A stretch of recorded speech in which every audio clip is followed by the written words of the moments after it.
Welcome to the broadcast. We begin with something every parent has had to deal with at some point. A child care crisis comes up. So who do you get to watch the kids? One mom's decision seems like a sound one on the surface, but it could actually land her in jail.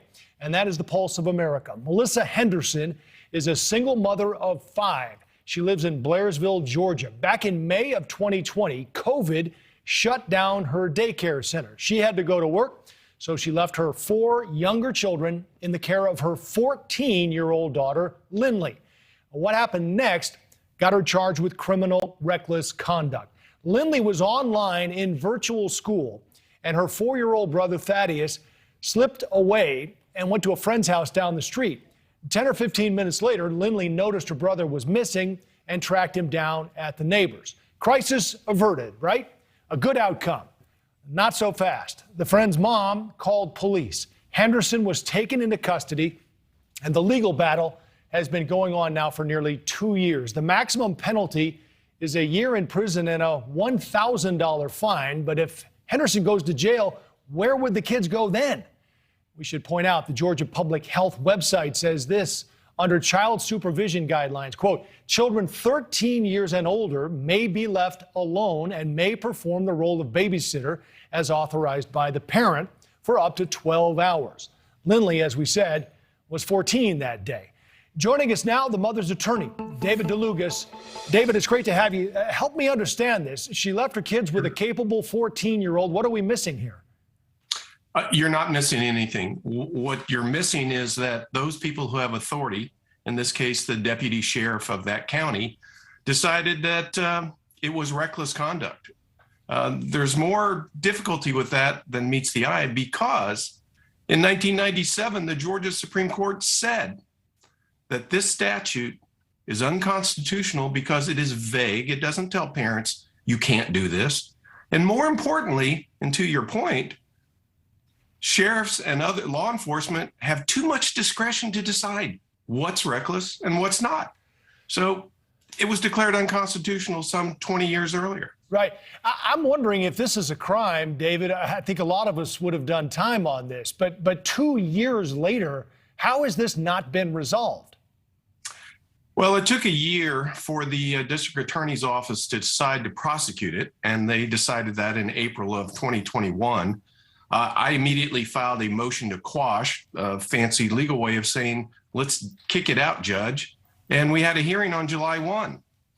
The judge wanted us to submit written briefs thereafter. We did that, and it's still pending. So it's hanging over this family, and it wears on the mom, and even more so, I think, Lindley, because she knows she's responsible for what happened, although, again, nothing should have happened to her mom.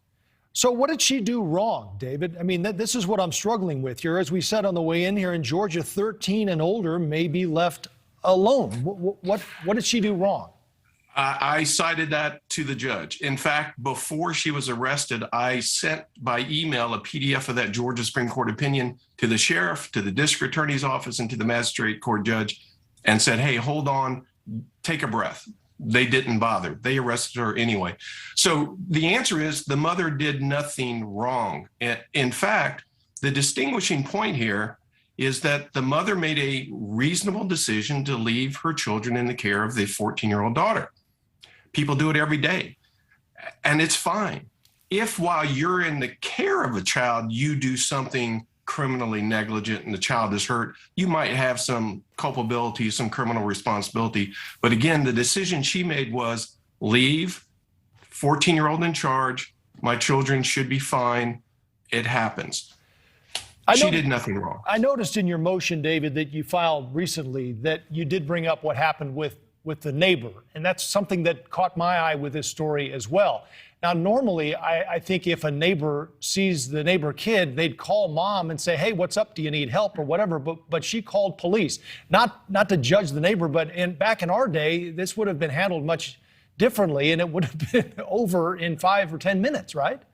Well, first of all, you're apparently accusing me of being old. So back in the day, right. Yes, in fact, today, parents should be doing this. The way I view it and frame it is this. We can never get rid of neighbors and strangers and people who feel as though they're obligated to call the police. And granted, she called the non-emergency number, but she called the police. Here's the problem. Police shouldn't respond to everybody just because they call. People call in because their pizza wasn't delivered on time, and we should respond to somebody calling in about a child instead of sending police to arrest. Say, well, is the child well? Is the child hurt? Do we need to send an EMT? If no, go through a protocol, a triage, as I call it, and determine, is there a reason for us to send our finite government resources out to this house? How do you think this is resolved in the end, David?